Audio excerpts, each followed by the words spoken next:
Hey, happy Monday. Today is October the 7th, 2024. It is 10:18 a.m. Central Time. I am here with a pre-recorded video to y'all know since today is Monday. It says it right on the screen. Today is Monday, Relationship Advice Day. That's why I do on Mondays. Okay. I have a whole little menu that I have created that I do Monday through Friday. Saturday and Sunday, anything can happen or nothing at all.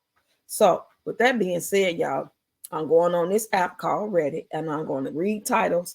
And if it catches my eye, I'll actually read the story. If it doesn't, I'll just keep scrolling. And when I get done, I'm going to give my advice on it, my opinion on it. And then I want you guys to do the same.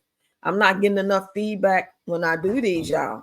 I ain't liking that. I need more engagement. I need more participation on my other content, whether it's shorts, dance, uh, story time, or whatever the case may be. So can y'all make a conscious decision if you've noticed that you haven't seen me? Think about me on some point during the week and say, let me go catch up on her content because I'm not in the algorithm the way that I need to be, being that I'm monetized and I'm trying to get the coin. I'm not gonna lie, I'm trying to bring quality. I'm not just trying to keep talking about Peach, keep talking about Peach, because I'm gonna talk about Peach. You know that. But I got other shit to talk about too. So with that being said, let's get started. And once you get done, if you haven't already, go check out my shorts for the day. And I made one long form video.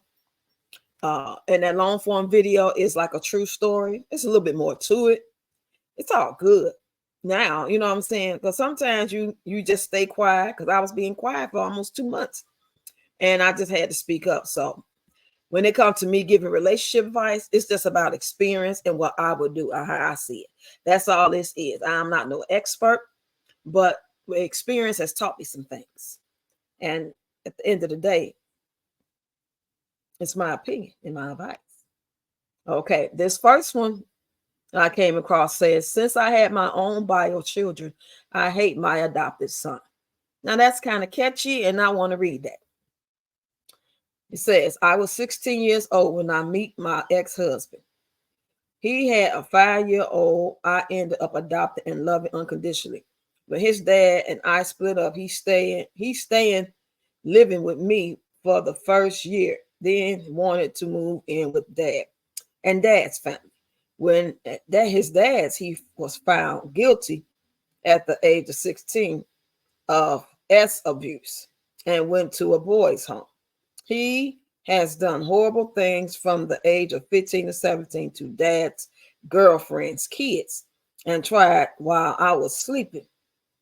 He is now 18 and I have my own baby, 1 year and pregnant again. I hate him. I don't want him around my kids or myself.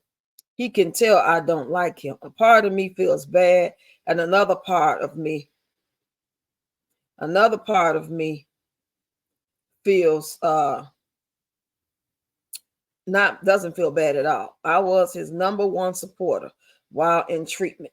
I attended every meeting and did family counseling for 2 years. Like I said, nothing changes how I feel. I hate him. I hate him for never seeing what he did was wrong, and I hate him for everything he did. Now I am mother to young children. I feel like it's my job to protect them from him. Thankfully, he lives with a family member. I will not allow him to live with me. I don't want him at any family gatherings because I can't stand the way he is. Am I a horrible person? Wow, that's deep. Being that I wasn't expecting for her to say all of this. I thought it was just, well, I don't know why I didn't think it, because everybody got to have a reason for saying that they hate somebody, you would think, right? So I understand how she feel, and I would probably feel the same way, but hate, I don't think hate is the appropriate way to feel, but that's what you feel. I think she's honest about it.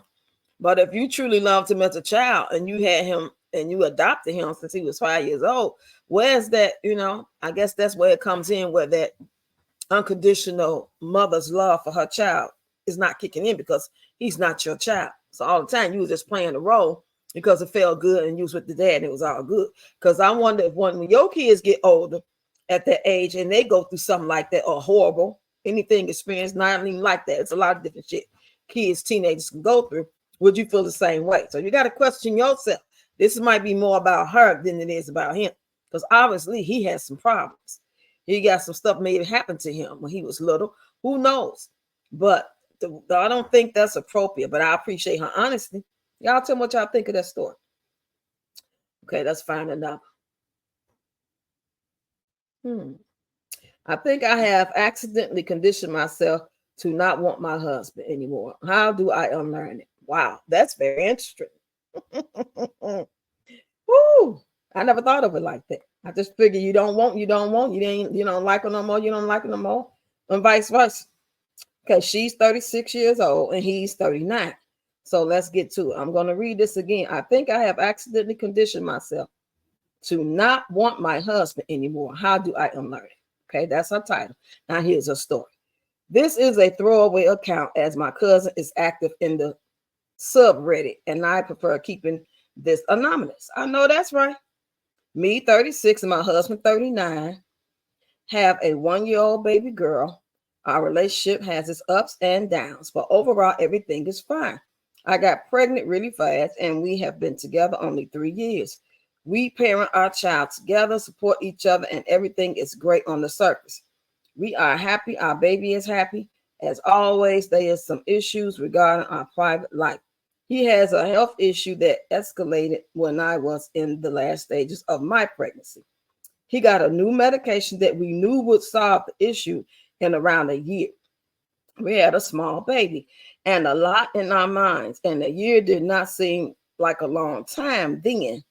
We knew the meds would affect his ability to perform in the bedroom, leading him to a decision that he would prefer to not engage in anything like that during that time.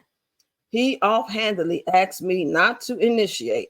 In hindsight, I know we should have had a proper conversation about this beforehand, but we were just so tired with the colic baby and everything, learning to be parents. In the beginning, I sometimes forgot he is my husband and I love him. He turned me down gently like the proper gentleman he is. But still, even if I knew he had a proper medical reason, even if I knew he had a proper medical reason and that it was my mistake, the rejection will hurt. I had a really hard time with the changes with my body, even developing a small eating disorder. I had gained a lot of weight during the pregnancy. I was really petite before, but ended up losing around 60 pounds in the first 3 months. I still don't look the way I prefer, but I'm taking small steps in trying to learn to love my new mom body. I know that struggle was partly due to feeling like even my own partner didn't want to touch me. Still, it's not his fault. And at the same time, I feel guilty. It's been a year and I still don't feel good in my body. Maybe I should have tried harder, but going to a gym with the baby was not an option here.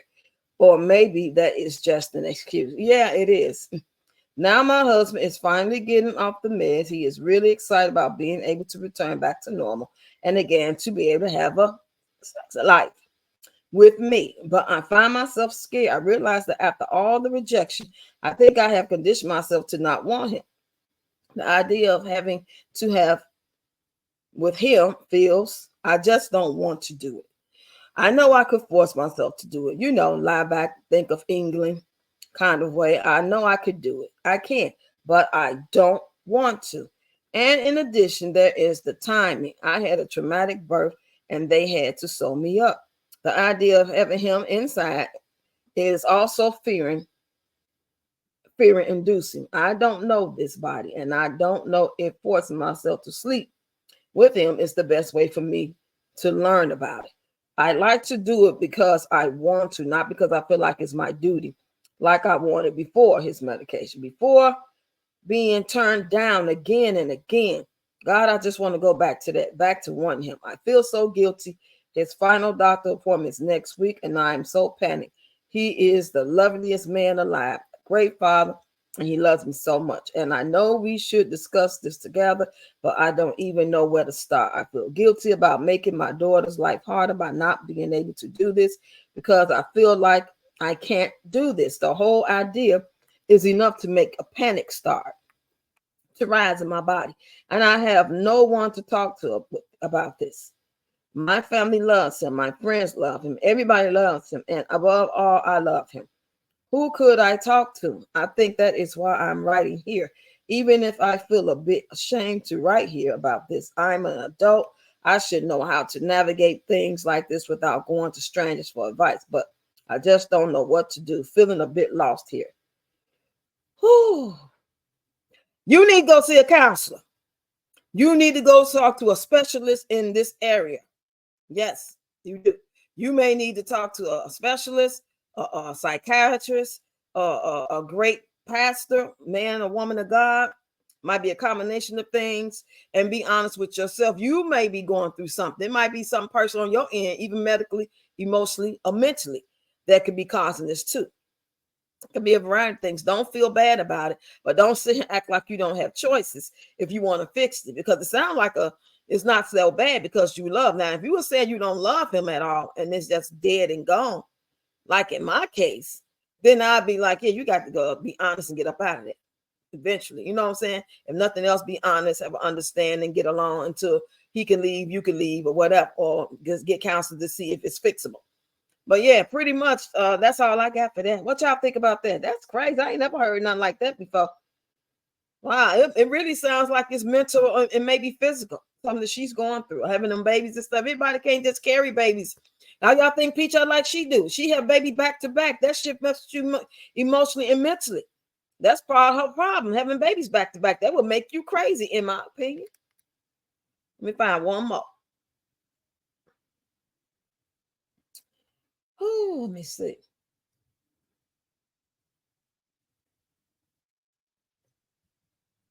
Hold on.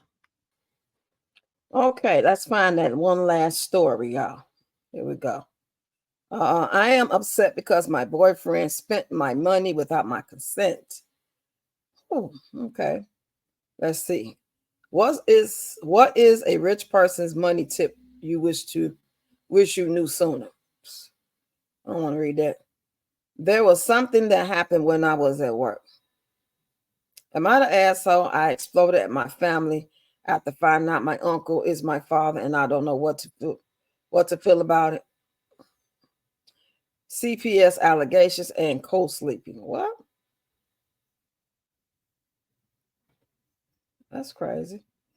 Frontier just kicked a man off our flight for helping a lady in the wheelchair. What? Since having kids, my wife and I have lost our spark. Can we get it back? Am I the asshole for telling my boyfriend's sister she needs to move out or pay rent?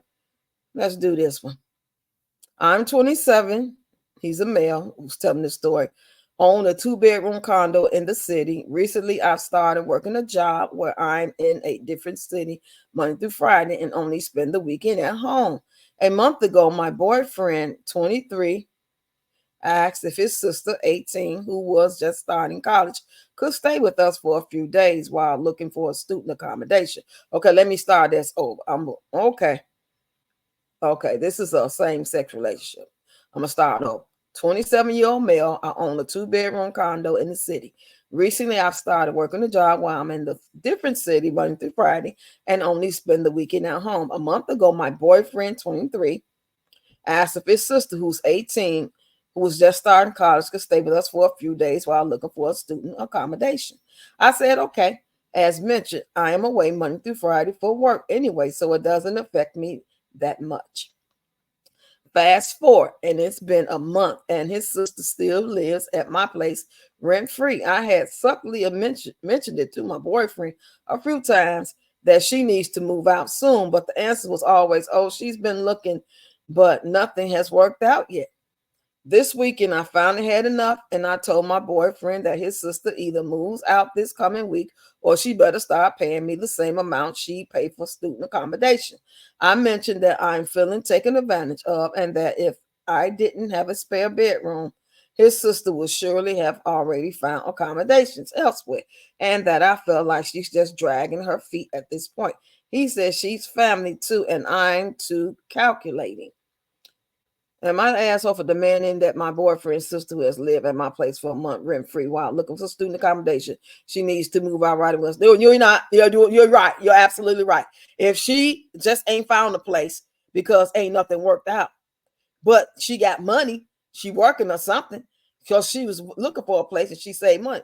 Or has she really not saved money? Do she not have no money? What has she been doing in that month? Because if she ain't got a place, she should be having some money saved up, even if it's just $1,000. So yeah, she can pay you now. Or you can have her sign and get notarized that she got 30 more days. Whether she found a place or not, she's gone. And ain't no paying no rent. Or and if you let her, and if you do decide to say, well, 30 more days, move or start paying rent, she will have to pay back rent too. She had to sign off on that. That's just the way I feel about it. You know what I'm saying? Because living with somebody grown, living with somebody else grown, especially when they got a family or if they got a significant other, that's hard to do. That's a temporary thing. You don't want to be up on living with somebody, living with your best friend or your cousin or your sister and her family or her girlfriend or her man. You don't want to do that long. 2-3 months tops. I mean, and that's long. You know what I'm saying? I mean, you got to help your people out. You know what I'm saying? You love on your people. You want to help them. But when you see them helping themselves, it makes it easier. They in your way. They saving money. They really looking. You know what I'm saying? It's hard, especially right now.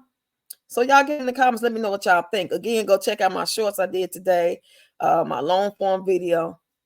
I'm probably get up and do some more stuff today. I don't know, but I need y'all to engage, y'all. Please and share. Don't forget to hit the like button. If you haven't subscribed, subscribe. If you want to become a member, please do so. The link will be in the description of this video. Or if you don't see it, let me know and I will send it to you. I will whatever video you post that you want to become a member on. If it's not on that one already, I'll put the link in the description so you can see it. So with that being said, I hope everybody had a great weekend. This is the beginning of the week. And everybody out there by the hurricanes, if you can evacuate today, is pretty much the last day.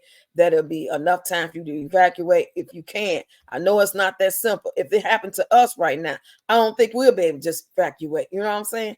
So I'm not sitting here pointing no fingers, acting like something wrong with y'all. People just don't plan on anticipating, just up and going. They plant their lives somewhere and they living their life the best they can. And a lot of people living check to check, day to day. They don't have no extra funds put up just to go jet out and go to their bunker or go to their cabin way across the lands of the land. So anyway, y'all, appreciate y'all for listening. Please let me know if you got to the end of this. Because I'm not, like I said, I'm going to keep saying it. Y'all help me get monetized. Let's keep the party going. It's a never ending thing. You know what I'm saying? And if you just don't see me like that, you know what I'm saying? You might have to make a conscious decision from time to time and just go to my page and check me out and see what's going on. I don't know if I'm in the algorithm like that. I see some people they see me, but when I make videos like this, I don't get a lot of traction. I need 1,000+ views on all my videos. And that's just what it is. I appreciate y'all. Thank you. Mwah. Talk to y'all later.